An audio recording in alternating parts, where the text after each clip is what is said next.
Hello dear students, welcome to Imtiaz sir math classes. আজকে আমি তোমাদের সঙ্গে 30টি গুরুত্বপূর্ণ জিকে নিয়ে আলোচনা করব, যার সঙ্গে থাকছে প্রচুর ইনফরমেশন। যদি তোমরা চ্যানেলে নতুন হয়ে থাকো তাহলে অবশ্যই আমাদের চ্যানেলটাকে সাবস্ক্রাইব করে দিও এবং তোমার বন্ধুদের মাঝে অবশ্যই শেয়ার করে দিও। তাহলে চলো শুরু করা যাক। যদি তোমার লক্ষ্য হয়ে থাকে পুলিশ, অবশ্যই আমাদের চ্যানেলটাকে ফলো করবে। আমরা তোমাদের জন্য আরো গুরুত্বপূর্ণ প্রশ্ন প্রতিদিন নিয়ে আসার চেষ্টা করব।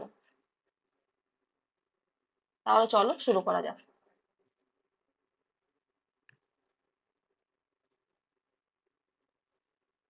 আমাদের ফার্স্ট কোশ্চেন, রামচরিতের রচয়িতা কে? Option A Tulsidas, option B Sandhyakar Nandi, option C Kalhana, option D হচ্ছে মেগাস্তিনিস। তাহলে রামচরিতের রচয়িতা হলেন, কারেক্ট আনসার হলো অপশন বি সন্ধ্যাকর নন্দী। এই প্রশ্নটা পরীক্ষায় বারংবার এসছে। বিগত বছরের পরীক্ষার প্রশ্নগুলো যদি তুমি ট্রেন্ড ফলো করে থাকো তাহলে দেখবে এই প্রশ্নগুলো অনেকবার এসছে। এছাড়াও একটা প্রশ্ন হয় রামচরিত মানস। রামচরিত মানসের রচয়িতা কে হলেন? তুলসী দাস। রামচরিত মানস যার রচয়িতা হলেন কে? তুলসী দাস। রামচরিত মানসের রচয়িতা রামচরিত মানস তুলসী দাস, আর রামচরিতকে সন্ধ্যাকর নন্দী। আমাদের থার্ড অপশন যে কলহন, কলহন কলহনের লেখা বইয়ের নাম কি? হচ্ছে রাজ তরঙ্গিনী। কলহন কি লিখেছেন? রাজ তরঙ্গিনী, যার মধ্যে আমরা কাশ্মীর রাজ্যের ইতিহাস সম্পর্কে জানতে পারবো। কলহন। আমি কিন্তু তোমাদের সঙ্গে এই রিলেটেড করে পড়ানোর চেষ্টা করছি, যাতে তোমাদের বুঝতে সুবিধা হয় এবং তোমরা মনে রাখতে পারো। আমাদের লাস্ট যে আছে মেগাস্তিনিস। মেগাস্তিনিস চন্দ্রগুপ্ত মৌর্যের সময় ভারতে এসেছিলেন। মেগাস্তিনিস কি? চন্দ্রগুপ্ত মৌর্যের সময় ভারতে এসেছিলেন, যার লেখা বইয়ের নাম হচ্ছে ইন্ডিকা। মেগাস্তিনিস হচ্ছে কি? চন্দ্রগুপ্ত মৌর্য। ইন্ডিকা তিনি লিখেছিলেন হচ্ছে ইন্ডিকা।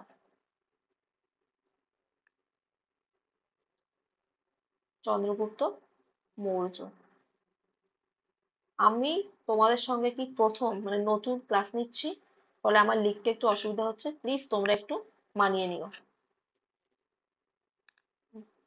এই প্রশ্নটা কিন্তু ফুড এসআই, ডাব্লিউবিসিএস, কেপিএসআই এই প্রত্যেকটার পরীক্ষায় কিন্তু এসছে। তোমরা যদি বিগত বছরের কোশ্চেন গুলো ফলো করো তাহলে দেখবে এই এই প্রশ্নটা তোমরা কিন্তু বারংবার পেয়ে এসছো। তাহলে আমরা নেক্সট কোশ্চেনের দিকে যাই।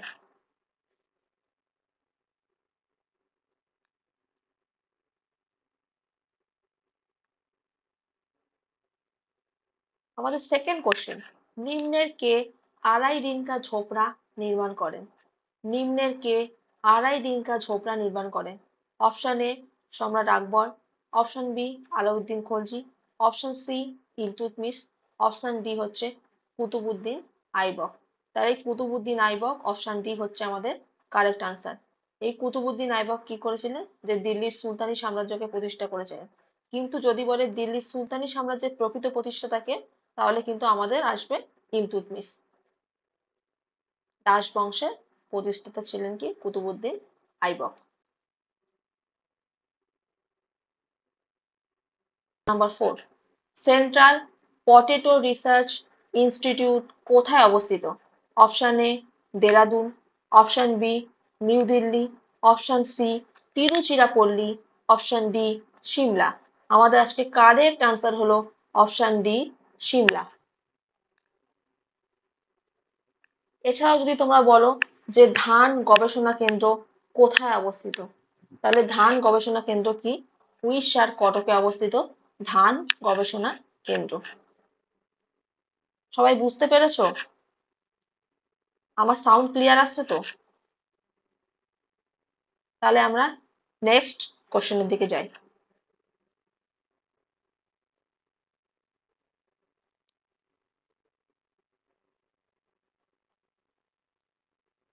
এবং গম গবেষণা কেন্দ্র, যদি বলি গমের রিসার্চ সেন্টার কোথায় অবস্থিত? দিল্লির কোথায়? পুসা। দিল্লির পুসাতে হচ্ছে গম রিসার্চ অবস্থিত। তাহলে আমরা question number 5,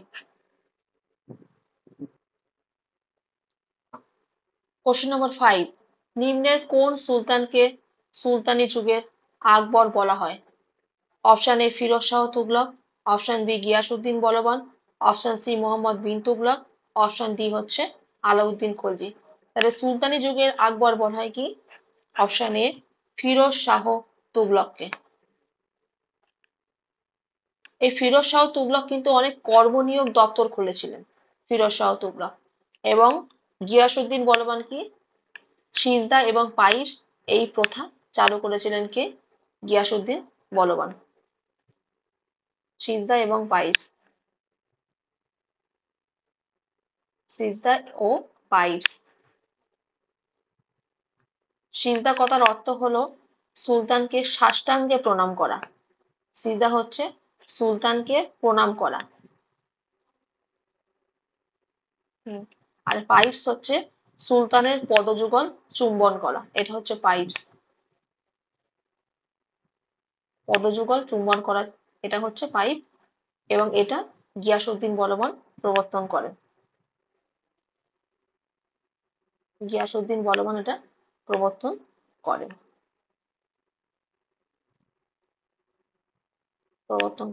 Giasuddin Balban.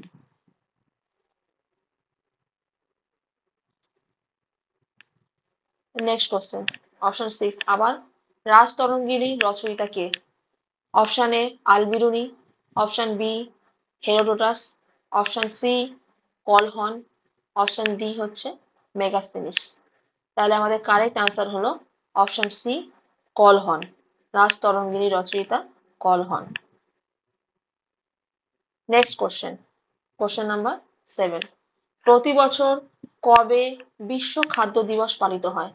Option A 7ই অক্টোবর, অপশন বি 12ই অক্টোবর, অপশন সি 16ই অক্টোবর, অপশন ডি 14ই অক্টোবর। তাহলে প্রতি বছর বিশ্ব খাদ্য দিবস কবে পালিত হয়? কারেক্ট আনসার হচ্ছে অপশন সি 16ই অক্টোবর। বিশ্ব খাদ্য দিবস পালিত হয়। C. Next question 8, very very important একটা প্রশ্ন, অনেকবার পরীক্ষায় এসছে। নাবার্ড নিম্নের কোনটি উন্নয়নের সাথে জড়িত? অপশন এ শিল্পোন্নয়ন, অপশন বি রেলওয়ে উন্নয়ন, অপশন সি গ্রামীণ উন্নয়ন, অপশন ডি হচ্ছে শহর উন্নয়ন। তাহলে নাবার্ড নিম্নের কোনটির উন্নয়নের সাথে জড়িত? তাহলে আমাদের হবে অপশন সি হচ্ছে গ্রামীণ উন্নয়ন। এবার আমরা একটু জেনে নিই নাবার্ডের ফুল ফর্ম কি। What is the full form of NABARD? নাবার্ডের ফুল ফর্ম এবং নাবার্ডের সদর দপ্তর কোথায় অবস্থিত? নাবার্ডের ফুল ফর্ম হলো National Bank for Agriculture and Rural Development. তাহলে কি হলো? National Bank for Agriculture and Rural Development. National Bank for Agriculture and Rural Development. এবং এর সদর দপ্তর মানে হেডকোয়ার্টার কোথায় অবস্থিত? সেটা হচ্ছে মুম্বাইতে। হেডকোয়ার্টার কোথায় অবস্থিত? মুম্বাইতে। এবং এটা গ্রামীণ উন্নয়নের সঙ্গে জড়িত। হেডকোয়ার্টার হচ্ছে মুম্বাই। তোমাদের যদি কোথাও কোনো অসুবিধা হয় অবশ্যই আমাকে কমেন্টে জানাবে।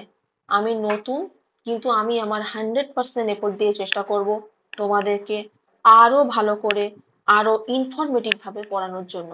অবশ্যই তোমরা আমাদের পাশে থেকো এবং অবশ্যই অবশ্যই আমাদের চ্যানেলটাকে সাবস্ক্রাইব করে দিও।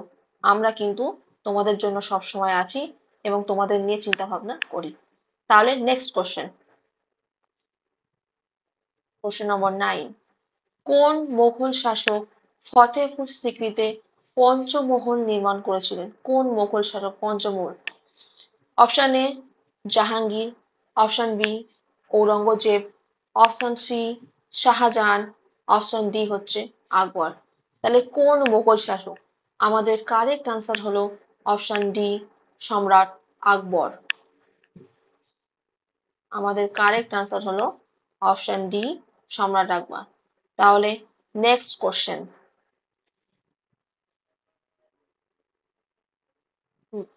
Question number 9, question number 10। হ্যাঁ, কোশ্চেন নম্বর 10। দিল্লি সুলতানির যুগের একমাত্র মহিলা শাসক কে ছিলেন? এটা একদম ইজিয়েস্ট কোশ্চেন, তোমরা সবাই পারবে। অপশন এ হচ্ছেন Razia Sultana, option B Qutub Begum, option C Sajia Begum, option D Nurjahan. আমাদের কারেক্ট আনসার হলো অপশন এ রাজিয়া সুলতানা। ইনি খুব বুদ্ধিমতী মহিলা ছিলেন। খিলজি বংশের প্রথম শাসক কে ছিলেন? Option A Alauddin Khilji, option B Jalaluddin Khilji, option C Balban, option D Malik Kafur. তাহলে খিলজি বংশের প্রথম শাসক ছিলেন option B Jalaluddin Khilji. আমাদের কারেক্ট আনসার হলো option B Jalaluddin Khilji. আমি আস্তে আস্তে তোমাদের প্রত্যেকটা টপিক বিস্তারিতভাবে আলোচনা করব, তার জন্য আমাকে প্লিজ একটু সময় দিও এবং আমাদের চ্যানেলটাকে অবশ্যই সাবস্ক্রাইব করা না থাকলে সাবস্ক্রাইব করে দিও। এবং আলাউদ্দিন খলজির সেনাপতি ছিলেন কে? এই Malik Kafur. Next question, question number 13। দেখো, একটি বস্তুর গতিশক্তি এবং তার স্থিতিশক্তিকে একসঙ্গে বলা হয়, কি বলা হয়? অপশন এ পেশি শক্তি, অপশন বি রাসায়নিক শক্তি, অপশন সি যান্ত্রিক শক্তি, অপশন ডি মাধ্যাকর্ষণ স্থিতিশক্তি। তাহলে একটি বস্তুর গতিশক্তি এবং স্থিতিশক্তিকে একসঙ্গে বলা হয় অপশন সি কারেক্ট আনসার যান্ত্রিক শক্তি। এবং এখানে আরেকটা ইনফরমেশন দিয়ে থাকি, আমাদের যে পেশি, আমাদের যে ওই হাঁটুতে ব্যথা হয়, এটা কি পেশির মধ্যে কি ল্যাকটিক অ্যাসিড সঞ্চিত হয় বলে, ল্যাকটিক অ্যাসিড। এবং গতিশক্তি এবং স্থিতিশক্তিকে একসঙ্গে বলা হয় যান্ত্রিক শক্তি।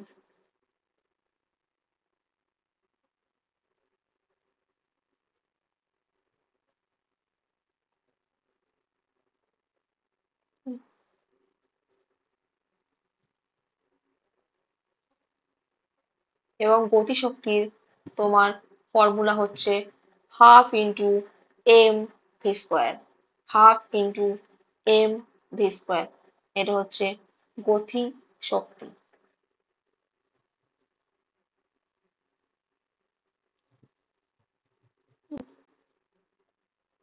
এবার আমরা আসছি কি স্থিতিশক্তি।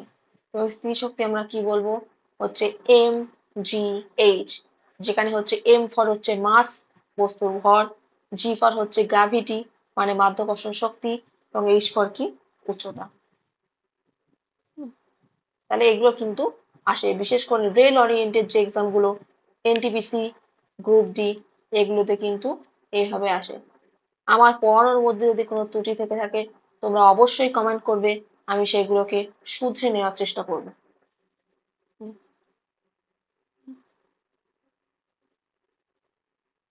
তারপরে কোশ্চেন নাম্বার 14। ভারতে সবুজ বিপ্লবের কারণে নিম্নলিখিত কোন ফসলের উৎপাদনের হার সর্বোচ্চ হয়? অপশন এ গম ইক্ষু, অপশন বি ধান গম, অপশন সি তৈলবীজ কার্পাস, এবং অপশন ডি ভুট্টা পাট। আমাদের কারেক্ট আনসার হলো অপশন বি ধান গম। মেনলি কিন্তু সবুজ বিপ্লবটা হয়েছিল উচ্চ ফলনশীল গমে, উচ্চ ফলনশীল গম বীজকে দিয়ে আমাদের গম উৎপাদনে কিন্তু বিপুল পরিমাণে গম কিন্তু উৎপাদন বেড়ে গেছিল। এই সবুজ বিপ্লব থেকেও কিন্তু অনেকটা প্রশ্ন আসে। আমি আগের সেশনে কিন্তু এই সবুজ বিপ্লব নিয়ে অনেক কিছুই আলোচনা করেছি। এবং 1960-এর দশকে এই সবুজ বিপ্লবটা কি হয় প্রথম শুরু হয় 60-এর দশকে। আমি আগের ভিডিওতে দেখবে সবুজ বিপ্লব সম্পর্কে বেশ কিছুটা আলোচনা করেছি।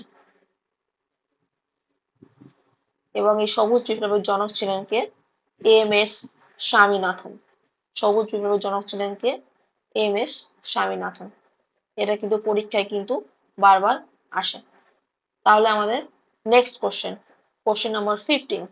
এটা কিন্তু ভেরি ভেরি ইম্পর্টেন্ট প্রশ্ন, এবং এটা কিন্তু আমাদের সংবিধান থেকে কিন্তু একটা প্রশ্ন। ইম্পেরিয়াল ব্যাংক অফ ইন্ডিয়া নামে পরিচিত ছিলেন নিম্নের কোন ব্যাংক?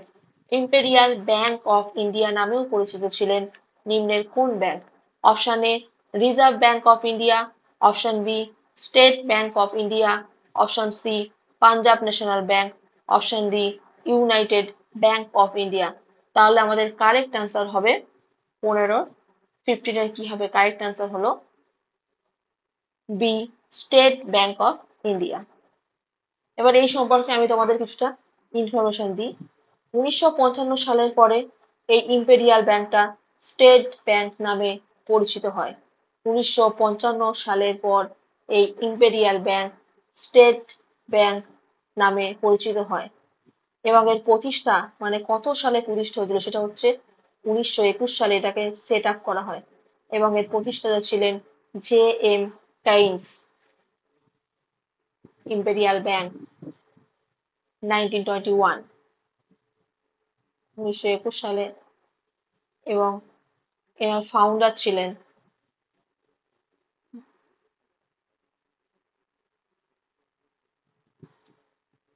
এবং ইম্পেরিয়াল ব্যাংকটা স্টেট ব্যাংক হয় হচ্ছে 1955 সালে।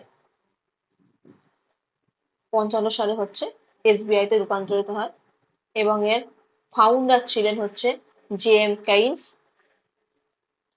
এবং এর প্রতিষ্ঠাতা ছিলেন হচ্ছে জে এম কেইন্স।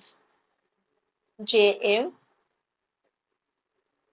আমি কিন্তু তোমাদেরকে সবগুলোই একটু একটু করে ইনফরমেশন দেওয়ার কিন্তু চেষ্টা করছি। তাহলে আমাদের নেক্সট কোশ্চেন নম্বর 16। ও আর এর সঙ্গে একটা গুরুত্বপূর্ণ বলি, রিজার্ভ ব্যাংক অফ ইন্ডিয়া। আচ্ছা তোমরা বলো তো এখনকার রিজার্ভ ব্যাংক অফ ইন্ডিয়ার গভর্নর কে? বর্তমান গভর্নর কে? এটা তোমাদের এইচডব্লিউ থাকলো, এটা তোমরা বলবে, আমাকে কমেন্টে জানাবে। বর্তমানে রিজার্ভ ব্যাংক অফ ইন্ডিয়ার গভর্নর কে? এটা হচ্ছে এইচডব্লিউ তোমাদের গভর্নর, এইচডব্লিউ। তোমরা অবশ্যই আমাকে কমেন্টে জানাবে, কমেন্ট সেকশনে আমাকে জানাবে রিজার্ভ ব্যাংক অফ ইন্ডিয়ার গভর্নর কে, বর্তমান গভর্নর। দেখো ভারতীয় সংবিধানের জন্য গণপরিষদের কত সময় লেগেছিল? ভারতীয় সংবিধান রচনার জন্য গণপরিষদের কত সময় লেগেছিল? প্রায় 2 বছর, প্রায় 3 বছর, প্রায় 1 বছর, প্রায় 4 বছর। তাহলে আমাদের কারেক্ট আনসার হলো অপশন বি প্রায় 3 বছর। প্রায় 3 বছর। কারেক্ট আনসার হলো অপশন বি প্রায় 3 বছর। অ্যাকচুয়ালি এক্সাক্ট এর সময় লেগেছিল 2 বছর 11 মাস 18 দিন। 2 বছর 11 মাস 18 দিন। 18 দিন, 2 বছর 11 মাস 18 দিন, তাহলে প্রায় 3 বছর।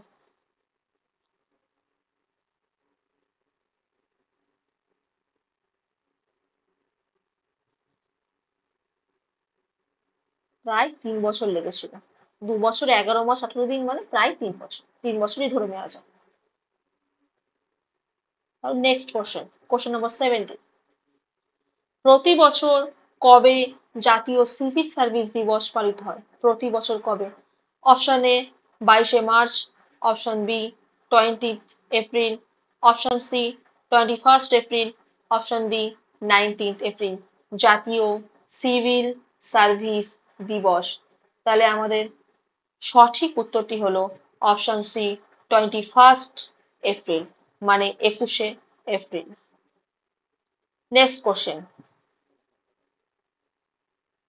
18। ভারতে প্রথম কে জাতীয় আয় পরিমাপ করেছিলেন? Option A Osborne Smith, option B Dadabhai Naoroji, option C Jawaharlal Nehru, option D Manmohan Singh. তাহলে আমাদের কারেক্ট আনসার হলো অপশন বি দাদাভাই নওরোজি।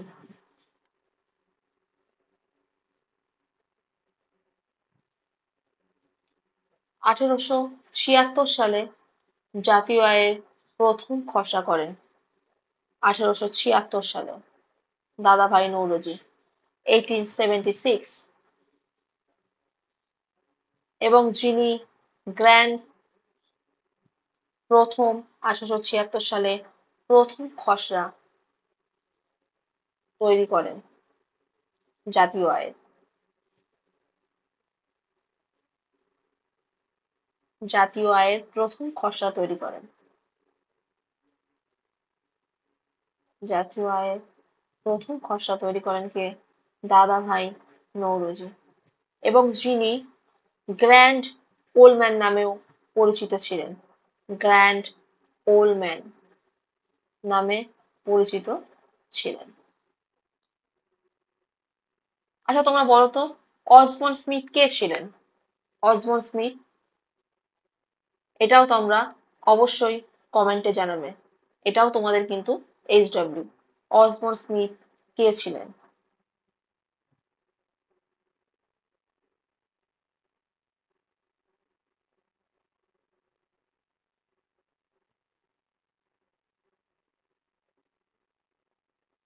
এবার এর সঙ্গে আর একটা তুমি রিলেট করে করতে পারো, কতবার জাতীয় কংগ্রেসের অধিবেশনে ইনি সভাপতিত্ব করেছিলেন? কতবার জাতীয় কংগ্রেসের অধিবেশনে ইনি সভাপতিত্ব করেছিলেন?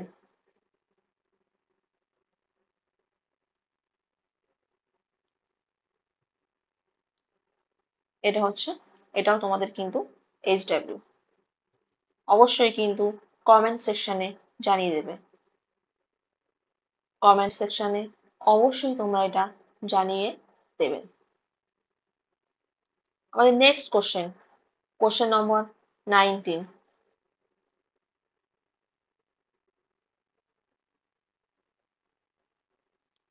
নেক্সট কোশ্চেন, কোশ্চেন নম্বর 19।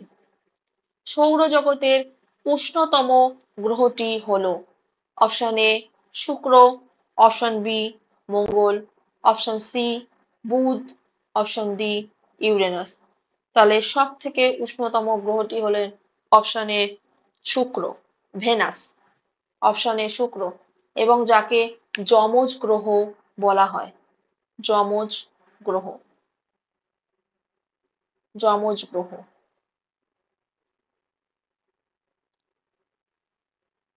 মঙ্গল, মঙ্গলকে লাল গ্রহ বলা হয়। মঙ্গলকে লাল গ্রহ বলা হয় কারণ মঙ্গলের মাটিতে অনেক লোহা থাকে, মানে ফেরাস অক্সাইড থাকে, ফেরাস থাকে। লাল গ্রহ।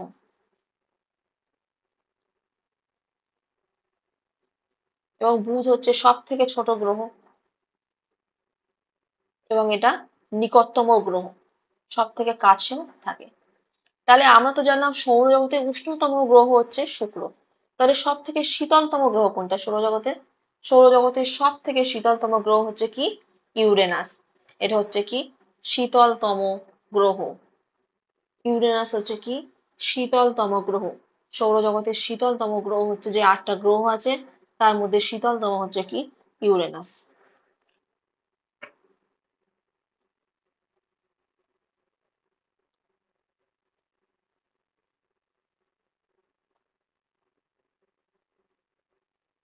এইভাবে পড়লে কিন্তু তুমি ব্যাপারগুলো অনেকটাই বুঝতে পারবে, এবং তোমার কিন্তু মনে রাখতে সুবিধা হবে। আমরা যদি একটার সঙ্গে অন্যটা রিলেট করে পড়তে পারি, তাহলে কিন্তু আমাদের অনেকটা দিন আমাদের মাথাতেও থাকবে। আমি বেসিক্যালি এইভাবেই পড়াশোনা করতাম। তাহলে আমাদের কোশ্চেন নম্বর 20। গুজরাট কোন নদীর তীরে অবস্থিত? Option A Tapti, option B Sabarmati, option C Narmada, option D Luni. তাহলে গুজরাট কোন নদীর তীরে অবস্থিত?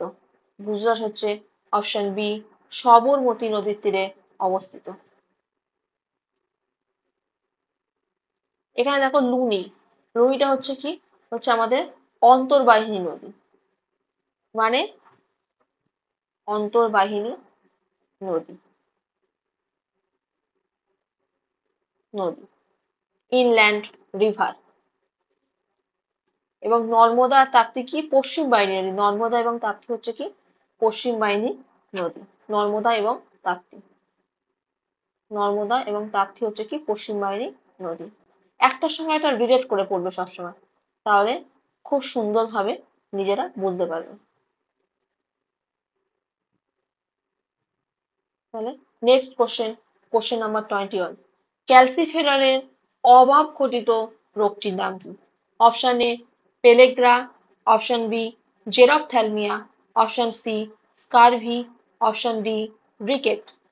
ক্যালসিফেরলের অভাব ঘটিত রোগ হচ্ছে অপশন ডি রিকেট। ক্যালসিফেরল কার রাসায়নিক নাম? ভিটামিন ডি এর রাসায়নিক নাম হচ্ছে কি ক্যালসিফেরল।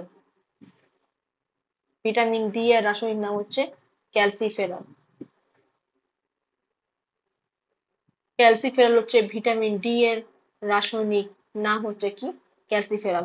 এবার দেখো পেলেগ্রা কোন ভিটামিনের অভাবে হয়? পেলেগ্রায় হচ্ছে ভিটামিন বি3 এর অভাবে পেলেগ্রা হয়। ভিটামিন বি3 এর অভাবে পেলেগ্রা হয়। এবং হচ্ছে জেরপ্থ্যালমিয়া।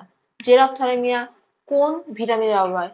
ভিটামিন এ এর অভাবে হয় হচ্ছে পেলেগ্রা। এই সরি আমি একটু ভুল বললাম, হচ্ছে জেরপ্থ্যালমিয়া। ভিটামিন এ এর অভাবে হয় হচ্ছে জেরপ্থ্যালমিয়া। এবং এর রাসায়নিক নাম কি? তোমার রেটিনল। ভিটামিন এর রাসায়নিক নাম হচ্ছে কি রেটিনল। রেটিনল। আর ভিটামিন বি3 এর রাসায়নিক নাম হচ্ছে নিয়াসিন। ভিটামিন বি3 হচ্ছে কি নিয়াসিন। নিয়াসিন।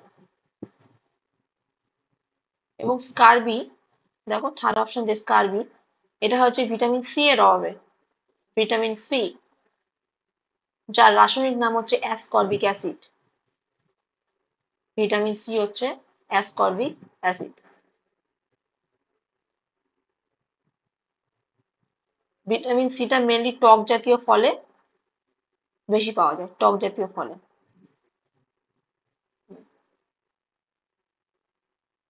এবং জেরপ্থ্যালমিয়াটা কি চোখের সঙ্গে যুক্ত, মানে চোখের কর্নিয়ায় তোমার হচ্ছে আলসার হয়। চোখের কর্নিয়ায় আলসার হয় এবং চোখকে কিন্তু ক্ষতিগ্রস্ত করে দেয়। চোখের কর্নিয়ায় আলসার হয়।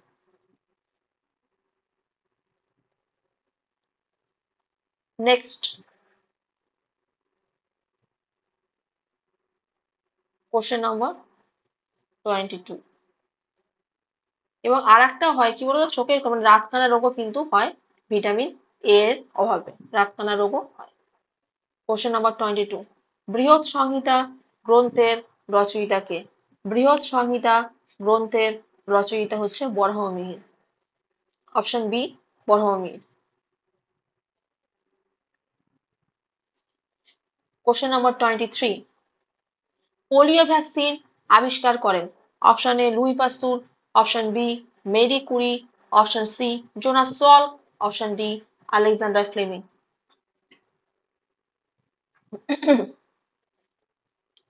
তাহলে পোলিও ভ্যাকসিন আবিষ্কার করেন হচ্ছে option C Jonas Salk.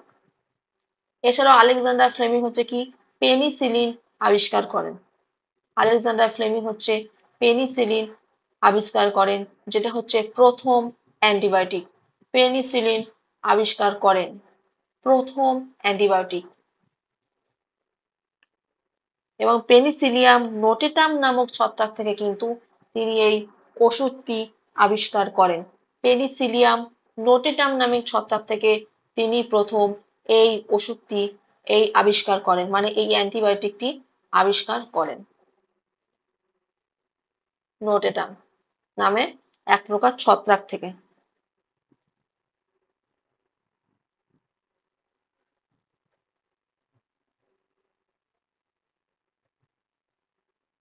Luis পাস্তুর কি করে? জলাতঙ্ক রোগের টিকা আবিষ্কার করেন। লুই পাস্তুর জলাতঙ্ক রোগের টিকা আবিষ্কার করেন। জলাতঙ্ক রোগের টিকা টিকা আবিষ্কার করেন। নেক্সট কোশ্চেন,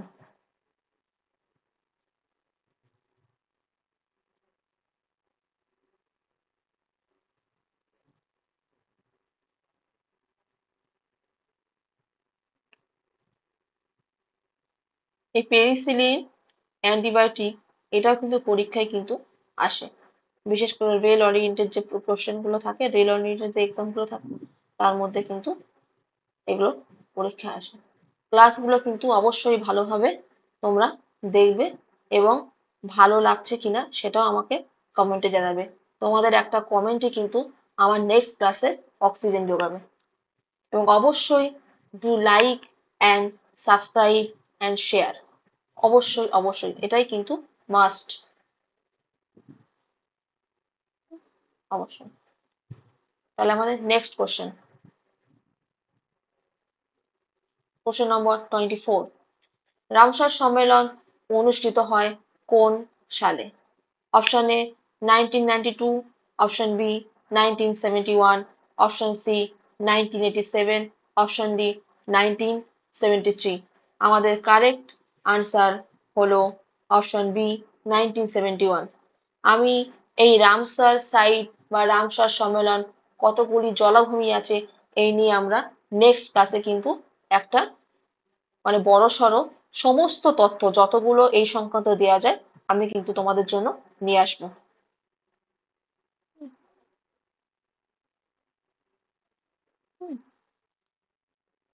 এই চ্যানেলের সমস্ত ক্লাসের ডেইলি আপডেট পেতে অবশ্যই চোখ রাখতে হবে ইমতিয়াজ স্যার ম্যাথ ক্লাসেসের ওপরে। তাহলে কিন্তু তোমরা একই সঙ্গে একই ছাদের তলায় ম্যাথ প্লাস জিকে দুটোই কিন্তু পেয়ে যাবে, ম্যাথ জিকে এবং জিআই তোমরা কিন্তু কম্বাইন্ড সবকিছু পেয়ে যাচ্ছ। আমরা খুব তাড়াতাড়ি ইংলিশ সেশন শুরু করতে চলছি, তোমরা অবশ্যই আমাদের পাশে থেকো। আমরা কিন্তু তোমাদের নিয়ে যথেষ্ট চিন্তা ভাবনা করি। তাহলে নেক্সট কোশ্চেন, কোশ্চেন নম্বর 25। লোকসভার প্রথম স্পিকার কে ছিলেন? Option A GB Mavalankar, option B S Radhakrishnan, option C Sumitra Mahajan, option D Rajendra Prasad. লোকসভার প্রথম স্পিকার ছিলেন, আমাদের কারেক্ট আনসার হলো অপশন এ জিভি মাভালঙ্কার। আমরা একটু জেনে নিই তাহলে এস রাধাকৃষ্ণন কে ছিলেন।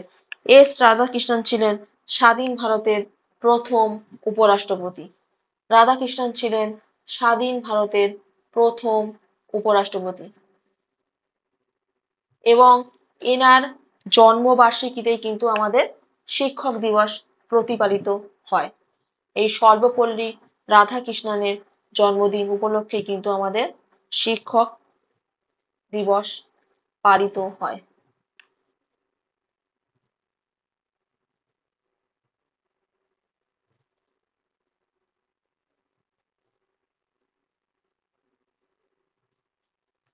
তাহলে তাহলে ডক্টর এস রাধাকৃষ্ণন ছিলেন স্বাধীন ভারতের প্রথম উপরাষ্ট্রপতি এবং যার জন্মদিন উপলক্ষে কিন্তু শিক্ষক দিবস প্রতিপালিত হয়। শিক্ষক দিবস প্রতিপালিত হয় মানে পালন করা হয়। এবং জিভি মালালঙ্কার ছিলেন লোকসভার প্রথম স্পিকার। সবাই বুঝতে পারছো তো? ক্লিয়ার? তোমার আমার পড়ানোর কোনো কিছু যদি কোনো প্রবলেম থেকে থাকে তাহলে অবশ্যই তোমরা কিন্তু কমেন্টে জানিয়ে দেবে, তাহলে আমি কিন্তু সেগুলোকে শোধরানোর চেষ্টা করব। যেহেতু আমি নতুন ক্লাস নিচ্ছি, অনলাইনে আমি নতুন ক্লাস নিচ্ছি। Question number 26। ভারতের কোন রাজ্যের রাজ্যপাল পদে নিযুক্ত হওয়ার ন্যূনতম বয়স কত বছর হওয়া প্রয়োজন? Option A 21, option B 25, option C 30, option D 35। আমাদের কারেক্ট আনসার অপশন ডি 35।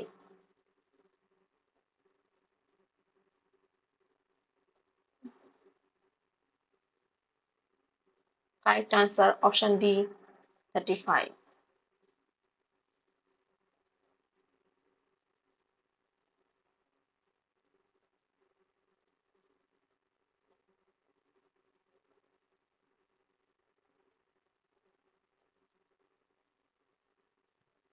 এবং রাষ্ট্রপতির ন্যূনতম বয়স কত হতে হবে? এটা হচ্ছে তোমাদের এইচডব্লিউ। তাহলে আজ কিন্তু তোমাদের অনেকগুলো এইচডব্লিউ দিলাম, অবশ্যই কমেন্টে জানাবে। নেক্সট কোশ্চেন নাম্বার 27, নিম্নে কোন সালে ভারতের রাজধানী কলকাতা থেকে দিল্লিতে স্থানান্তরিত হয়? Option A 1956, option B 1947, option C 1911, option D 1921। তাহলে আমাদের আজকে সঠিক উত্তরটি হলো অপশন সি 1911। এই সময় ভাইসরয় কে ছিলেন? এই 1911 সময় ভাইসরয় কে ছিলেন? ছিলেন হচ্ছে লর্ড হার্ডিঞ্জ।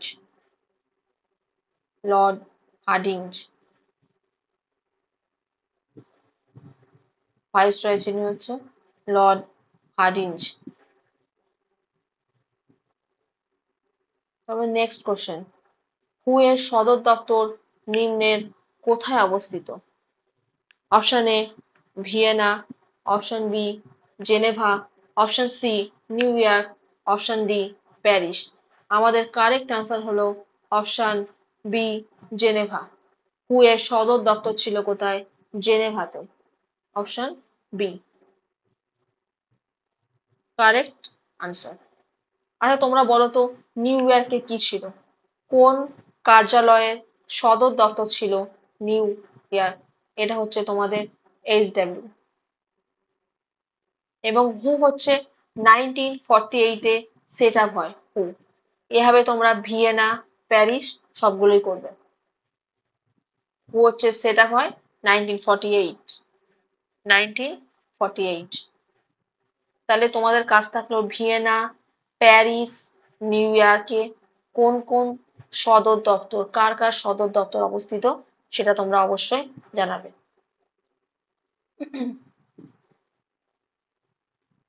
অনেক এইচডব্লিউ কিন্তু দেওয়া আছে। এই এইচডব্লিউ কিন্তু করতে গেলে কিন্তু তোমাদেরকে একটু পড়াশোনা করতে হবে। কোশ্চেন নাম্বার 29, কোষের শক্তিঘর বলা হয় কোনটিকে?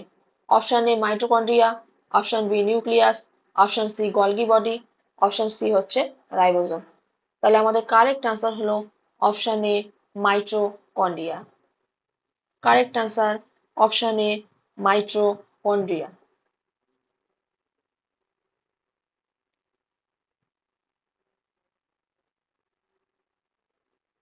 রাইবোজোমকে কি বলা হয়? কোষের প্রোটিন ফ্যাক্টরি। কোষের বলা হয় প্রোটিন ফ্যাক্টরি রাইবোজোমকে। বলেই দিলাম উত্তরটা, প্রোটিন ফ্যাক্টরি। কারণ ইতিমধ্যেই তোমাদের অনেকগুলো এইচডব্লিউ দিয়ে ফেলেছে। তাহলে গলগি বডিকে আমি কি বলবো? নিউক্লিয়াসকে বলবো কোষের মস্তিষ্ক। কোষের মস্তিষ্ক বলবো নিউক্লিয়াসকে। কোষের মস্তিষ্ক। আর গলগি বডিসকে বলা হয় কোষের কার্বোহাইড্রেট ফ্যাক্টরি। কোষের কার্বোহাইড্রেট ফ্যাক্টরি। রাইবোজোম হচ্ছে protein factory, Golgi body carbohydrate factory এবং নিউক্লিয়াস হচ্ছে কোষের মস্তিষ্ক।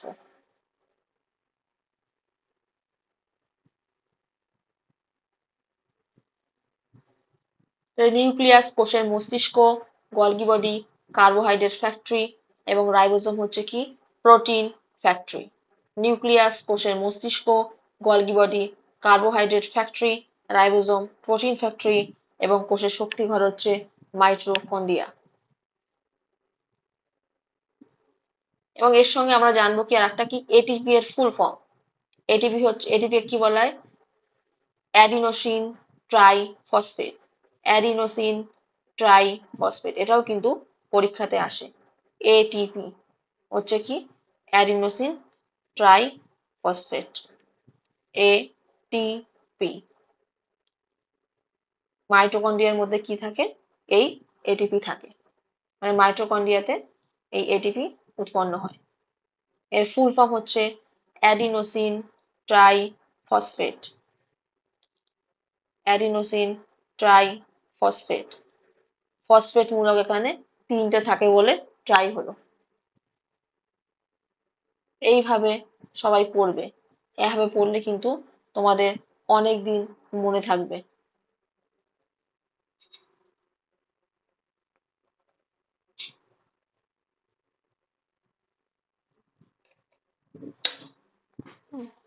Next question number 30।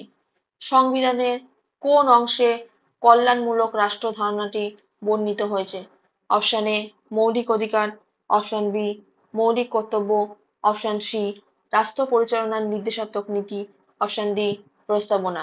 আমাদের কারেক্ট আনসার হলো অপশন সি রাষ্ট্র পরিচালনার নির্দেশাত্মক নীতি। তাহলে আজকের সেশনটি এই পর্যন্তই।